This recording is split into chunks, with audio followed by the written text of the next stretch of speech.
아직도 인터넷 게시판이나 유튜브 댓글을 보면 참 답답한 소리가 많습니다. 리플은 은행이 안 쓴다더라. 리플은 그냥 회사배만 불리는 코인이다. 이렇게 악플을 다는 분들이 여전히 넘쳐나죠. 특히 월가의 전문가라는 마크 유스코 같은 양반들도 리플을 깎아내리기 바쁩니다. 그런데 여러분, 여기서 아주 재미있는 포인트가 하나 있습니다. 그들이 그렇게 리플을 싫어하고 쓰레기라고 욕하면서 왜 자기들 채널에서는 24시간 내내 리플 이야기만 하고 있을까요? 정말로 가치 없고 관심 없는 코인이면 언급조차 안 하는 게 정상입니다. 그들이 비명을 지르며 발악하는 이유는 단 하나입니다. 본인들이 평생 믿어온 낡은 금융 시스템이 리플에 의해 통째로 잡아먹힐까봐 공포를 느끼고 있는 거예요. 유스코 같은 사람들이 하는 말 중에 가장 앞뒤가 안 맞는 소리가 이겁니다.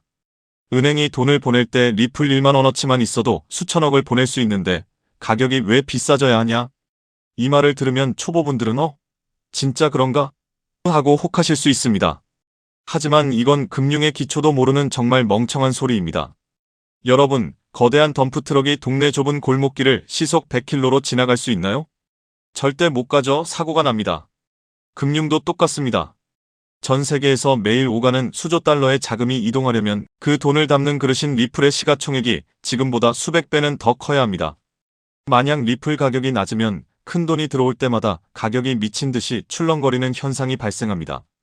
내가 1억을 보냈는데 도착하니까 가격이 변해서 9천만 원이 되어버리면 은행이 그걸 쓰겠습니까? 전 세계의 거대 자금이 안전하고 빠르게 이동하려면 리플 한 알의 가격이 최소 수백 달러, 아니 수천 달러는 되어야만 합니다. 그래야 엄청난 돈이 들어와도 가격이 잔잔한 호수처럼 유지될 수 있거든요. 가격 상승은 우리 홀더들의 희망사항이 아니라 전 세계 금융이 돌아가기 위한 물리적인 공식입니다. 자, 그리고 최근 네옴시티 프로젝트와 코인베이스가 협력했다는 소식 보셨죠? 스테이블 코인인 USDC를 결제에 쓴다고 하니까 또 하락론자들이 신났습니다. 거봐, 스테이블 코인이 다 해먹으면 리플은 이제 쓸모없잖아. 라고요. 진짜 하나만 알고 둘은 모르는 안타까운 소리입니다. 여러분, 한국 사람과 미국 사람, 그리고 유럽 사람이 대화를 하려면 뭐가 필요하죠? 바로 통역사가 필요합니다. 미래의 금융 세상에서도 똑같습니다. 어떤 나라는 USDC를 쓰고 어떤 나라는 디지털 원화, 어떤 나라는 디지털 유로를 쓸 겁니다. 이 수많은 디지털 화폐들이 서로 돈을 주고받으려면 중간에서 통역해주고 다리를 놔주는 존재가 필수입니다. 그 역할을 가장 빠르고 저렴하게 할 수 있는 전 세계 유일한 존재가 바로 XRP입니다. 리플은 이미 지난 10년 동안 전 세계 300개가 넘는 은행에 이 통화 통역기를 설치해놨습니다. 어떤 스테이블 코인이 유행하든 상관없습니다. 그 코인들이 국경을 넘을 때마다 리플이라는 고속도로를 타야만 하고 그때마다 우리 홀더들은 아주 달콤한 통행료를 챙기게 될 겁니다. 안티들이 아무리 떠들어도 현실의 숫자는 리플의 완승을 가리키고 있습니다. 이제 누가 마지막에 웃게 될지 여러분은 이미 답을 알고 계실 겁니다. 여기에 더해 또 중요한 내용, SEC 소송이 사실상 완전 종식되었습니다. 이 소송이 끝난다는 것은 단순한 사건 종료가 아닙니다. 리플 채택이 본격적으로 증가할 수 있는 출발점이 된다는 의미입니다. 그렇게 되면 리플의 파트너사들, 특히 금융권에서 리플 시스템을 도입하는 흐름이 마치 밀물처럼 빠르게 확대될 가능성이 있습니다. 여기서 한 가지 생각해볼 질문이 있습니다. 금융권이 정말 리플을 채택하기 시작하면 어떤 변화가 일어날까요? 그런데 금융권의 요구는 생각보다 단순하지 않습니다. 국가마다 규제가 다르고 지역마다 금융 환경이 다르기 때문입니다. 이러한 다양한 요구를 하나하나 대응하려면 리플 역시 지금보다 훨씬 높은 확장성을 확보해야 합니다. 그래서 자연스럽게 리플에게도 레이어 2라는 개념이 굉장히 중요한 요소로 떠오르게 됩니다. 리플 레저를 활용하면 국가와 국가 사이에서 자산을 이동시키는 것이 가능해집니다. 그리고 그 자산 이동 기록은 모두 리플 레저 원장에 투명하게 기록됩니다. 여기서 또 하나 궁금해집니다. 이 시스템이 실제 금융권에서 사용된다면 얼마나 많은 자산이 이동하게 될까요? 리플 레저를 통해 이동할 수 있는 자산은 단순히 암호화폐만을 의미하지 않습니다. 디지털 자산은 물론이고 앞으로 시작될 전 세계 은행들의 현금 자산까지도 이 시스템을 통해 이동할 수 있습니다. 이처럼 XRP가 글로벌 금융기업들과 사업을 확장해 나가기 위해서는 반드시 필요한 구조가 있습니다. 그것이 바로 레이어 2입니다. 레이어 2 없이 사업 확장을 시도한다면 언젠가는 한계에 부딪힐 수밖에 없습니다. 레이어 1과 레이어 2는 서로 경쟁하는 구조가 아니라 하나의 생태계를 만드는 공생관계입니다. 여기서 중요한 질문이 하나 있습니다. 전 세계 은행들이 사용하는 시스템이라면 얼마나 다양한 기능이 필요할까요? 이 생태계가 커질수록 전 세계 은행들이 요구하는 다양한 기능을 제공할 수 있습니다. 그래야 생태계 자체가 스스로 돌아갈 수 있는 자생력을 가지게 됩니다. 즉, 뿌리가 깊은 구조를 만들어 어떤 서비스가 등장하더라도 자체적으로 처리할 수 있어야 합니다. 그래야 리플이 단순한 코인이 아니라 하나의 플랫폼으로 성장할 수 있습니다. 그리고 그렇게 되어야 리플은 장기적으로 살아남을 수 있습니다. 그래서 레이어 2는 단순한 보조 기술이 아닙니다. 레이어 2를 통해 리플의 확장성과 범용성을 높여줘야 리플 기반 블록체인 사업들이 대거 등장하게 됩니다. 그리고 그렇게 사업들이 늘어나면서 비로소 하나의 생태계가 완성됩니다. 여기서 또 하나 중요한 질문이 생깁니다. 생태계가 커질 때 가장 큰 수혜를 보는 것은 무엇일까요? 여기서 코인 시장이 아주 흥미로운 특징 하나가 있습니다. 레이어 2 코인들은 리플이 10배 상승할 때 수백 배 상승 기회를 얻을 수 있는 공생 구조를 가지고 있다는 점입니다. 그래서 많은 투자자들이 이 구조를 투자 전략으로 활용하기도 합니다. 이 원리는 주식 시장에서도 비슷한 사례를 볼 수 있습니다. 전기차 테마의 대형주였던 삼성 SDI가 약 15배 상승할 때 소형주였던 에코프로는 무려 700배 상승을 보여줬습니다. 같은 산업에 속해 있지만 상승률은 완전히 달랐습니다. 이것이 바로 생태계 구조의 특징입니다. 레이어 1인 이더리움이 2배 상승할 때 레이어 2 코인들이 수천 배 상승하는 현상은 이미 오래전부터 코인 시장에서 반복되어 왔습니다. 또 다른 예도 있습니다. 비트코인은 레이어 1입니다. 하지만 속도와 수수료 문제 때문에 실제 거래용 화폐로 사용하기에는 한계가 있습니다. 그래서 한 가지 질문이 생깁니다. 이 문제를 해결하기 위해 어떤 기술이 등장했을까요? 그 문제를 해결하기 위해 등장한 프로젝트가 있습니다. 바로 스택스입니다. 레이어 2인 스택스는 비트코인의 속도와 수수료 문제를 개선했습니다. 비트코인과 레이어 2 코인은 상승할 때 같이 상승합니다. 하지만 상승률은 완전히 다릅니다. 레이어 1인 비트코인이 2023년 10월 대비 2024년 3월까지 약 190% 상승할 때 레이어 2 코인인 스택스는 같은 기간 동안 무려 750% 상승했습니다. 그래서 자연스럽게 이런 결론이 나옵니다. 만약 XRP가 앞으로 10배 상승한다면 리플 레이어 2 코인들은 100배, 1000배 상승 가능성도 충분히 기대할 수 있다는 것입니다. 여기서 이제 가장 중요한 질문이 생깁니다. 그렇다면 리플 생태계에서 레이어 2 역할을 하는 코인은 무엇일까요? 첫 번째로 제가 우리 구독자분들께 소개해드릴 리플 관련 코인은 더 룬 네트워크, 더 루트 네서크입니다. 룬 네트워크 홈페이지를 보면 XRP 레저 인터그레이션, 즉 다양한 블록체인을 XRP 레저로 통합하는 기능을 설명하고 있습니다. XRP 사용자들이 다른 코인들을 XRP 레저 환경에서도 사용할 수 있도록 확장해주고, 이 과정에서 룬 네트워크가 브릿지 역할을 하는 리플 전용 크로스체인 솔루션이라는 것을 확인할 수 있습니다. 그래서 리플 홀더라면 반드시 알아둘 필요가 있는 프로젝트입니다. 또 하나 중요한 특징이 있습니다. 바로 블록 리워드입니다. 리워드는 블록체인 네트워크 유지에 기여하는 채굴 활동에 대한 보상인데, 이 보상이 XRP로 지급됩니다. 즉 룬 네트워크의 기축 통화가 XRP라는 의미입니다. 더 룬 네트워크는 XRP 확장을 위한 역할을 하지만 이더리움의 EVM 구조를 기반으로 레이어 1을 개발한 프로젝트이기 때문에 직접적으로 XRP 체인을 사용하지 않는다는 한계도 존재합니다. 하지만 지금 소개하고 있는 이 코인은 리플 블록체인에서 개발된 유일한 레이어 2 프로젝트입니다. 그래서 향후 XRP가 10배 상승한다면 이 코인은 100배, 1000배 상승 가능성도 충분히 기대해 볼 수 있습니다. 여기서 많은 분들이 이 질문을 하실 수 있습니다. 도대체 이 코인은 어떤 구조를 가지고 있을까요?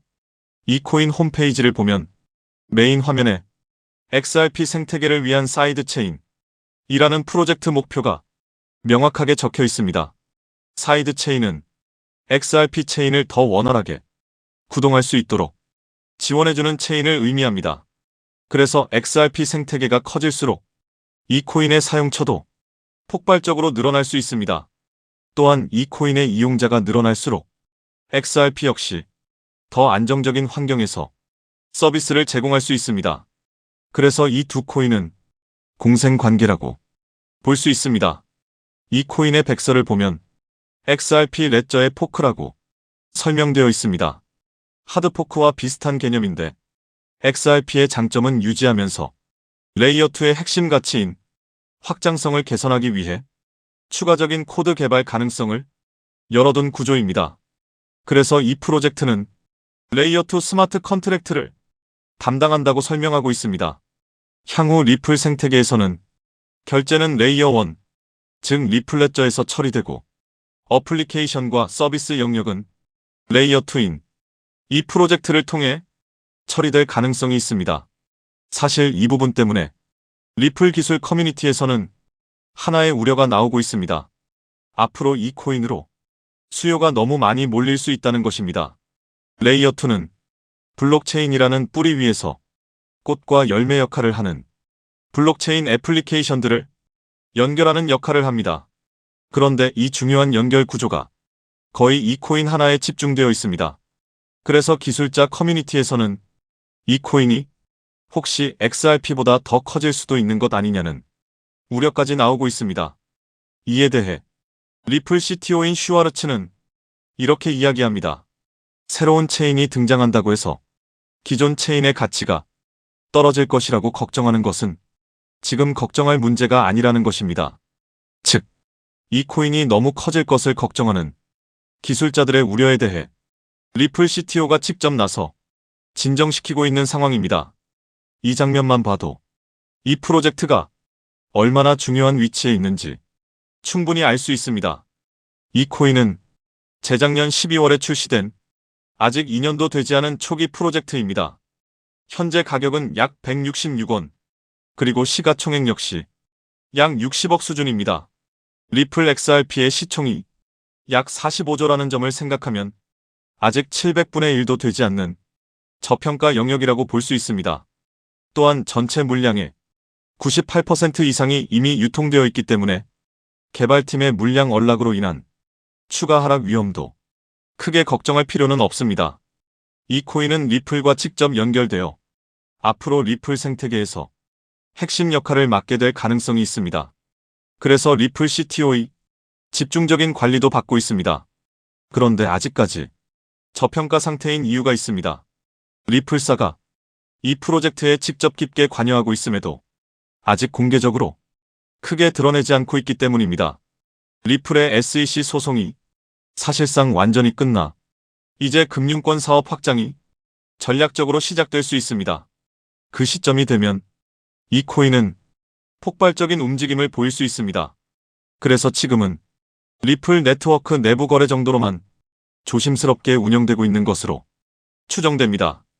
SEC 소송이 사실상 종식되어 리플 채택은 곧바로 확대될 가능성이 매우 높습니다. 그에 따라 금융권의 리플 시스템 도입 역시 확장됩니다. 하지만 금융권의 요구는 국가와 지역마다 매우 다양합니다. 그래서 이런 요구에 하나하나 대응하려면 리플은 반드시 더 높은 확장성을 확보해야 합니다. 그래서 바로 이 코인이 등장한 것입니다.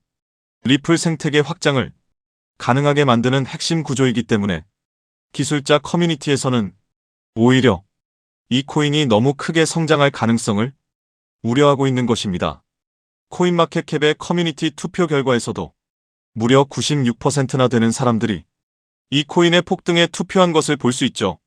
리플 XRP의 성장과 함께 수백, 수천 배 동반 성장할 이 코인 정보를 저희 구독자 여러분들께만 무료로 공유해 드리려고 합니다.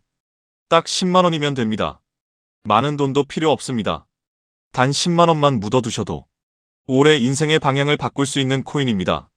그런데 왜 지금 이 자리에서 이름을 바로 공개하지 않느냐고요? 이유는 단순합니다. 유튜브에서 이름이 공개되는 순간 세력들이 바로 움직입니다. 가격을 흔들고 판을 뒤집습니다. 그리고 뉴스가 나오고 사람들이 몰리기 시작하면 그때는 이미 늦습니다. 이 시장은 정보가 퍼진 뒤에 사는 사람이 아니라 퍼지기 전에 움직인 사람이 가져가는 구조입니다. 결국 선점이 전부입니다. 이건 단순히 좋은 코인을 찾는 문제가 아닙니다. 지금 시장에서 2026년을 버티기 위한 필수 선택에 가깝습니다. 최근 시장 하락으로 원금 손실이 컸던 분들 많으시죠? 이 코인은 그런 분들도 한 번에 만회할 수 있는 가능성이 있는 구간에 있습니다. 그래서 저는 아무에게나 공개하지 않습니다. 저를 믿고 설문에 참여해 주시는 구독자분들께만 이 히든 코인의 이름, 진입 구간, 그리고 목표 가격까지 모두 공유드리겠습니다. 당연히 저는 10원도 요구하지 않고 무료로 우리 구독자분들께만 공유해 드릴 겁니다. 왜 돈도 안 받고 이런 정보를 알려주냐고 하시면 제 유튜브 채널 좀 키워보고 싶어서가 다여서 구독과 좋아요 한 번씩만 부탁드리겠습니다. 방법은 간단합니다. 제가 아래 설명란에 구글 폼 링크 하나를 달아놓겠습니다. 이 링크는 여기 설명 보기를 클릭하시면 볼 수가 있는데요. 이 구글 폼 링크를 눌러보시면 이러한 창이 뜰 겁니다. 그러면 여기 구독자께만 드려요에 체크를 해주신 다음 리플 레이어2 코인 정보를 공유받으실 연락처를 자세히 적어주신 다음에 여기에 있는 제출을 눌러주시면 저에게 이 구글 폼이 날아오게 됩니다.